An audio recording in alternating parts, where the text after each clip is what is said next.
2023 Toyota Corolla SE in midnight black metallic with black interior and sports fabric interior. The SE trim, what does it get opposed from the LE? That's what we're going to talk about. And is the XSE worth going into the next level? Starting off with these gloss black 18-inch wheels. That's part of the SE package with sport tuned suspension, a McPherson strut front, a multi-link rear. The LE will get leaf springs in the back. So it's going to be a little bit more sporty. The same thing for the XSE. Up front, we get LED headlamps with accent lights and daytime runnings, a sports mesh black front grille with the gloss gray inserts. The front fascia will look a lot more dynamic with the SE opposed to the base LE trim. Paired with that sport rocker trim, 5.1 inches of ground clearance, over 182 inches long. Sports and dynamics is going to be the blend. It's going to be better than the Mazda 3, especially for the rear suspension with the midnight black trunk lid spoiler and shark fin antenna in the same color. 2.0 liter 4-cylinder with 169 horsepower, 151 pound-feet of torque paired to a dynamic, continuously variable transmission. What does that mean? Well, it's a CVT transmission, but it's going to achieve 31 mpgs for the city, 40 mpgs for the highway. The LE will not have this aggressive stance for the rear. We get the diffuser, the dual exhaust tips, that's chrome for the SE and the XSE with the side gills with the reflectors. It just looks a little bit more dynamic once you go up the tier. Quick release trunk going into 13.1 cubic feet of storage. It's a lower opening, and it's pretty wide opening comparing it to the Honda. Underneath, spare tire with the jack, split fold the rear bench at a 40-60 split, increasing the cargo to the Corolla. The SE gets dual exhaust outlets. Let's go inside, start it up so you can hear that exhaust though.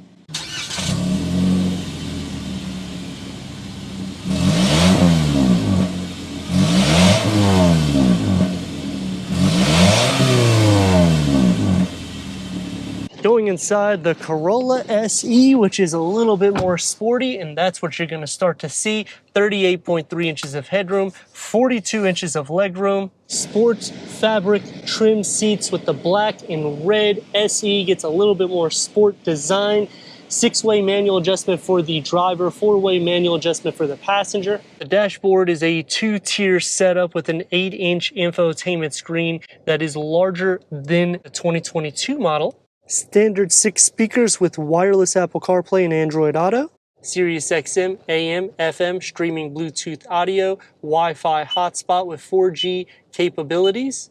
Put it into reverse. We have a reverse camera with the lines. They do not move. Single climate control settings. XSE will get a optional wireless charging pad. Otherwise, it's just a storage area with a USB port on the side. Driving mode select, which has sport, normal, and eco. And when you change it to sport, it will turn red on the 4.2 TFT display. The gloss black and the satin aluminum goes around it. The key fob for the new Corolla. Cup holders, auto hold.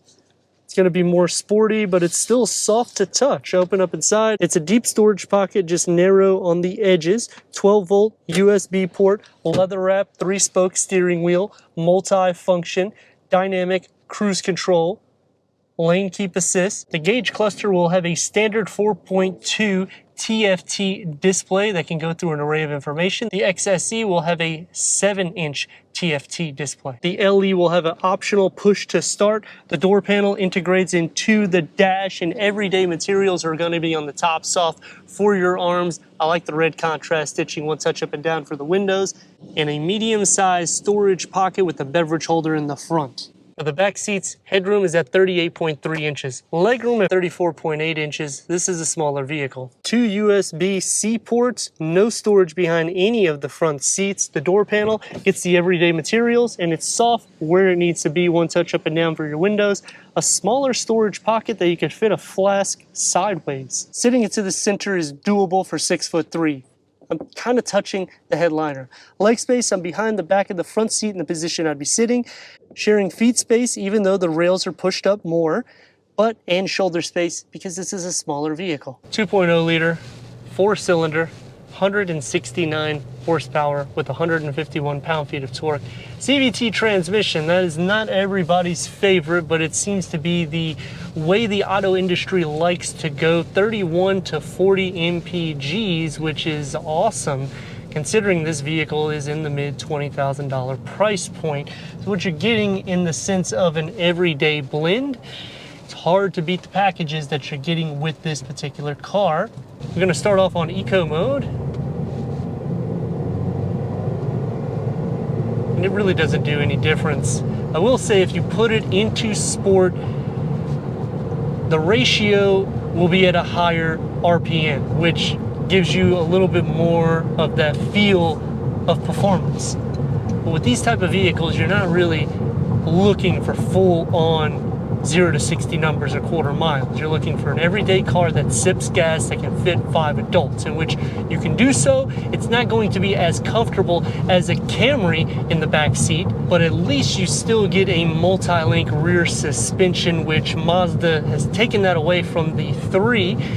They don't use that in the Honda Civic, so you have a little bit better dynamics. It's a sports tuned suspension. It's not TRD specs, so they didn't lower the ride, but you got over 5.1 inches of clearance.